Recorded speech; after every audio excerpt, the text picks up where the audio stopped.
People with type 2 diabetes mellitus often have a clustering of risk factors which predispose them for cardiovascular disease. And as you can see that apart from hypertension, obesity, dyslipidemia is one major risk factor which you can see in people with diabetes.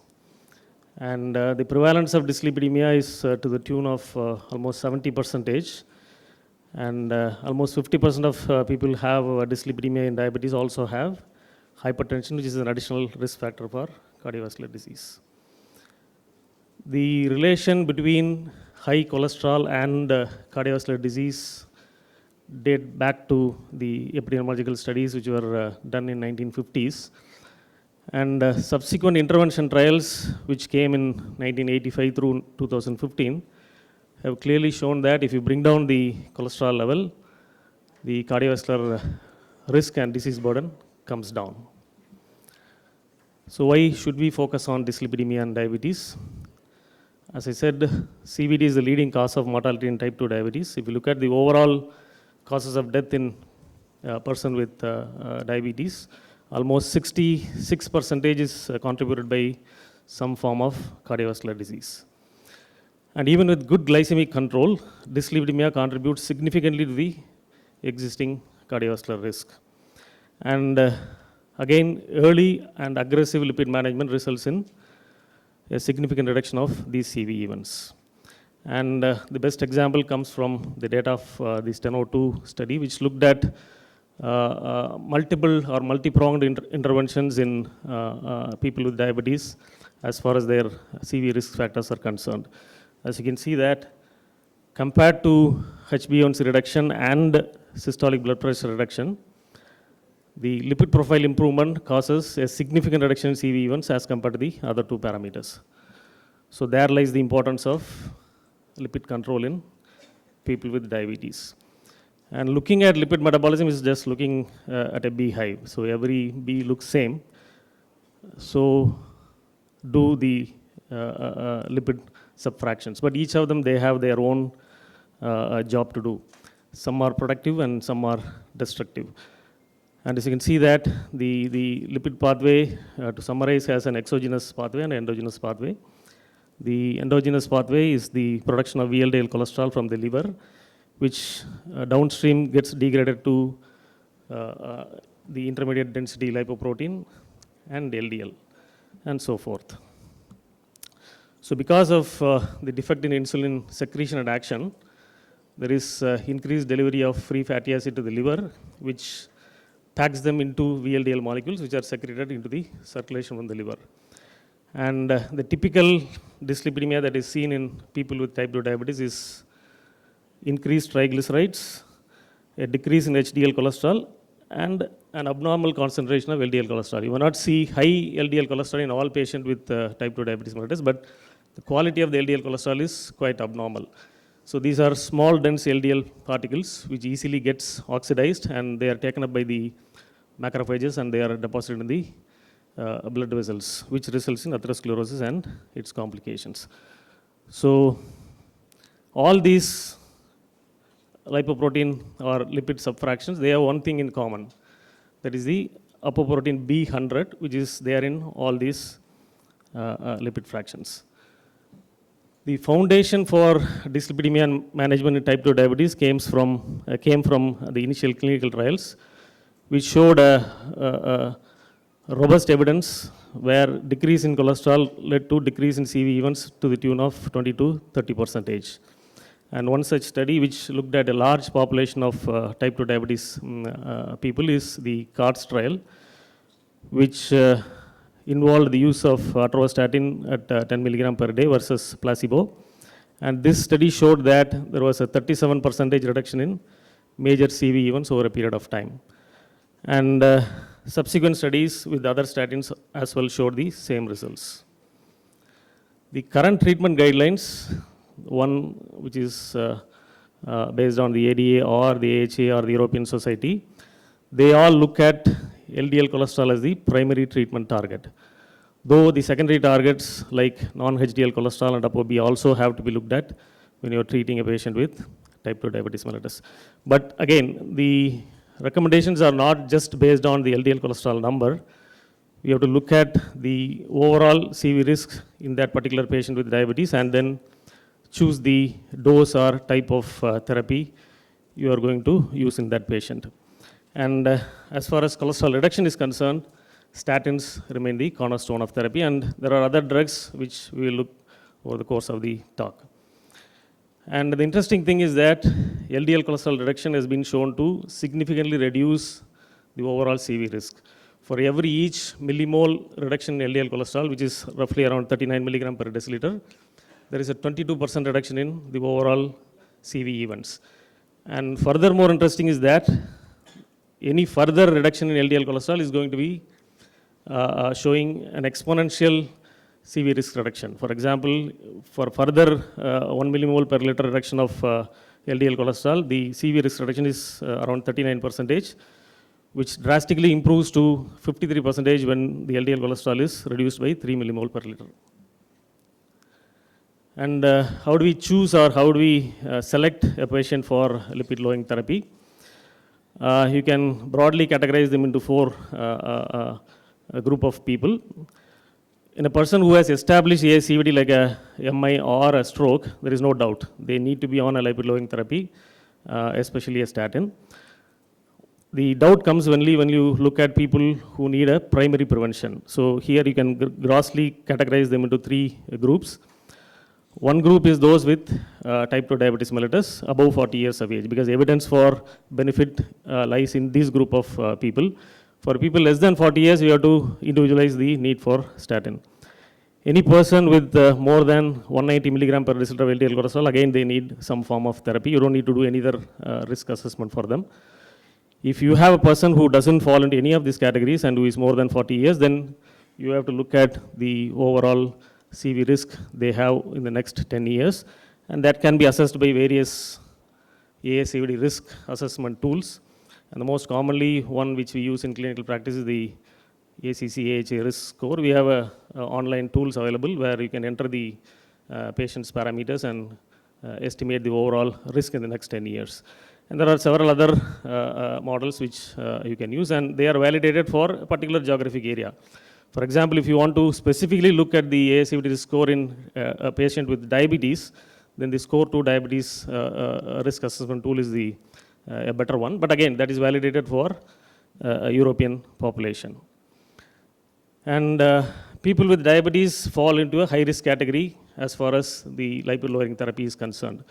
But sometimes you may have to subgroup or subgroup them into a very high risk category based on the associated risk enhancers like target organ damage listed here. And to put it in a nutshell, this data is from the Lipid Association India, where people with diabetes can be categorized as either high risk individuals, very high risk individuals, or extremely high risk individuals based upon the presence of the number of ASCVD risk factors and target organ damage.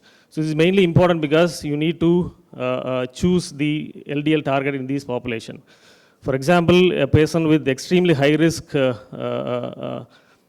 ASCVD, you may have to choose a LDL target of almost less than 30 milligram per deciliter by using non-conventional lipid lowering therapies in them. So how do you go about the lipid lowering therapy in people with type 2 diabetes? Almost, as I said, all of them fall into the high risk group. So you choose a therapy which is able to reduce the LDL cholesterol by 50% at least from the baseline, and you achieve a target of less than 70 milligram per deciliter in due course. If somebody has at very high risk, for example, they have a target organ damage or more than 2 or 3 cluster of risk factors, then you may have to choose a LDL target of even less than 55 milligram per deciliter. And the same applies to people with type 1 diabetes also when they have high risk or very high risk. Once you start them on statin therapy, then you consider intensification of the therapy based upon the LDL goal you achieve before you consider switching therapy or putting them on a combination therapy. After this, if you are not able to achieve the goal, desired goal, then you can consider adding a second therapy. The well-established drug in that category is estimide. And in younger individuals, as I told, less than 40 years of age, you may consider statin therapy based on their overall risk assessment, but you have to give caution about pregnancy in them if you are using them in a female, because statin therapy is not routinely indicated in pregnancy. And this slide just gives an overview of the statins we commonly use in clinical practice and the dosage that is required for LDL cholesterol reduction. If you need a high intensity statin, then atorvastatin at the dose of 40 to 80 milligrams or rosuvastatin 20 to 40 milligrams should be used. This is particularly true when they have established ASCVD or more than 2 or 3 risk factors. And moderate intensity is atorvastatin 10 to 20, rosuvastatin 5 to 10. So the important thing I want to highlight is that there is no point in starting somebody on atorvastatin 5 milligram for the sake of it. It is not going to give any definitive benefit for them unless they are quite intolerant to the routine dose which we use. And despite using adequate dose of statin in most of our people, it has been seen that only 50% of the people they achieve the desired LDL goal on an optimal dose of statin. So there is some residual risk even beyond statin and LDL cholesterol reduction. So we use the non-conventional biomarkers like the non-HDL cholesterol, which includes VLDL triglyceride and the VLDL remnants in total. And there are ways to address these residual risks by using drugs that can reduce inflammation or that can target lipoprotein little a and so on. And the use of apolipoprotein B levels or apolipoprotein A1 levels, they have been stressed again and again in recent years based on this large study in Scandinavian population where they showed that a high ApoB and ApoA1 ratio is a better predictor for CV event than the absolute LDL cholesterol level. So in due course in future we may start using these parameters than the routine LDL cholesterol levels. And the target lipid levels, as I have been telling before, the LDL cholesterol depending upon the risk of CV risk in that particular person with diabetes, you may have to reduce it to less than 70 or even less than 55. In extremely high risk, you may have to reduce the LDL cholesterol even further. And the other targets include a non-HDL cholesterol of 100.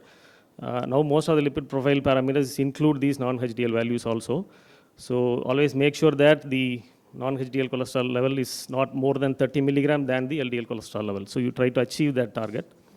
Triglyceride, though there is no definite CV benefit of bringing down the triglyceride to target levels, high triglyceride levels have been associated with increased CV risk. So you try to reduce that also to less than 150 milligram through glycemic control, dietary parameters, and sometimes drugs. And note on the non-statin drugs which we use for reducing LDL cholesterol. Estimab is the commonly used drug which inhibits the absorption or intestinal absorption of cholesterol. It, in addition to the statin, it produces a further 18 to 25% of LDL cholesterol reduction, and it has a backup of clinical trial showing CV event reduction. So it has proven CV benefits. So you can consider this when the goal are not met with optimal dose of statin or the patient is not tolerant to high dose of statin. Pemperoic acid again, which is commonly being used in practice nowadays. It's a ATP citrase lyase inhibitor, which is 2 steps upstream of where the statin acts, that is HMG-CoA reductase level. Sorry, 2. So this is again approved by FDA for the use in statin intolerant patients. It has also got CV outcome benefits. The newer drugs, as Anand Kumar was telling, they target at the molecular level. The PCSK9 is a protein which is involved in the degradation of LDL cholesterol receptor. So once you inhibit those proteins, there is increased recycling of LDL cholesterol receptor at the liver level, which increases the LDL cholesterol uptake by the liver so that the LDL cholesterol concentration in the blood comes down. And you can achieve that by various mechanisms. You can use a siRNA or a small interfering RNA which blocks the synthesis of the molecule, or you can use monoclonal antibodies to bind these PCSK proteins, which are then degraded. And we have two biologics or two new drugs. One is the antibodies, which is evolocumab and alirocumab, which is again available for clinical practice. Inclisiran is the mRNA synthesis inhibitor I was talking about.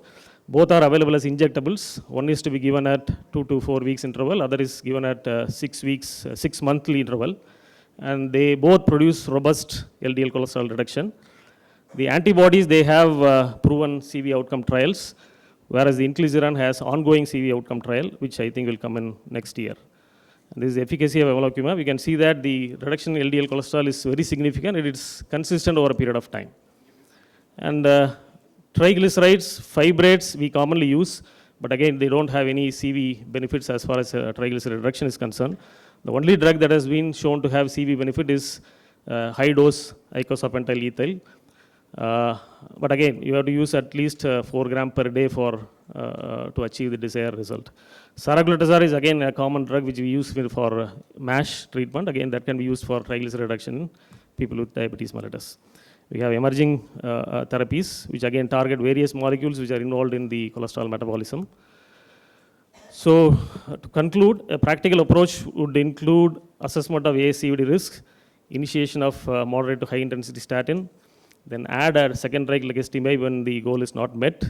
You can consider the newer drugs like PCSK9 inhibitor or the siRNA PCSK synthesis inhibitors for very high risk individuals. And you can address triglyceride levels by using the drug which has proven CV benefit. And of course, lifestyle forms the baseline. And this is again the key message which I've been telling again and again. So with that, I conclude. Thank you. Thank you for your attention. Thank you.